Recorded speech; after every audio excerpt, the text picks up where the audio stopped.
There's a bunch of variables on that lot. Is it buildable? Can you build on it? And that is the big red flag.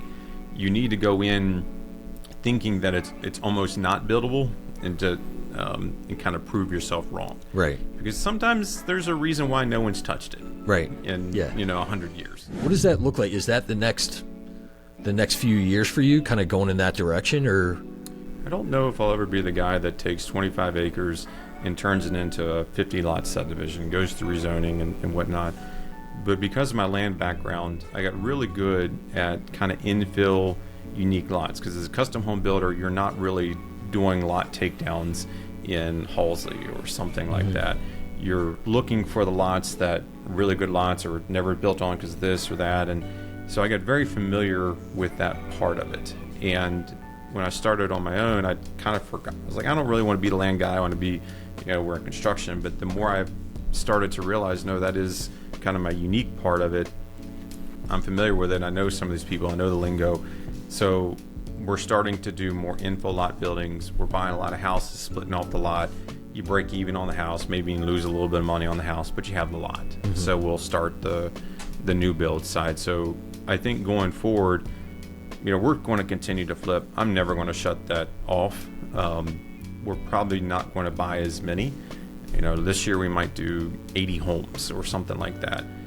I don't know if I want to do 80 homes again. We might scale that back a little bit and then put more new builds in place it's more consistent income. It's so much easier to finance new construction. You're funded better. It's more systems, more processes. We can nail that down a little bit. It's when people walk into a new build, is a different feeling than if you walk into a flip house. They're kind of already on guard. On a new build, sure, maybe a little bit, but you understand, hey, it's all new. Right. So I think that the construction part of it will probably be 60-40, 60 rehab, 40 new construction in a perfect world. We'll see how that works out, but that's the goal.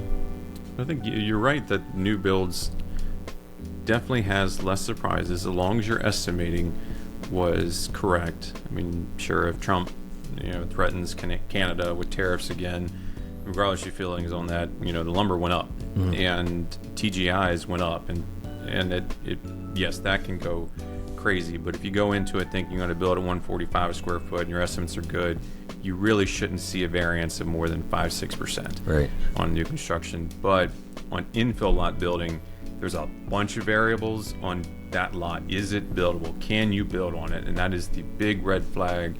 You need to go in thinking that it's almost not buildable and kind of prove yourself wrong. Right. Because sometimes there's a reason why no one's touched it. Right. In 100 years. And you see that with wholesalers. Like wholesalers will post something for sale, whether it be land or a house or anything, and then the experienced investors that have been here for 10 years in this market, you'll see all these comments on social media to say like, I looked at that 2 years ago, and there's no chance you're ever getting water to that house, or you know, like you can't do this or can't do that, and you feel bad for the wholesalers, like, oh, these, that's already been ran over. Everyone knows about this lot or this house, and there's just nothing you can do with it. Would you do build to rent, or would they all just be to sell? They could be build to sell. I think build to rent is hard on single family. I mean, correct. It's doable, sure, but you need to really have more doors. More volume, or duplexes, triplexes, like just something multifamily.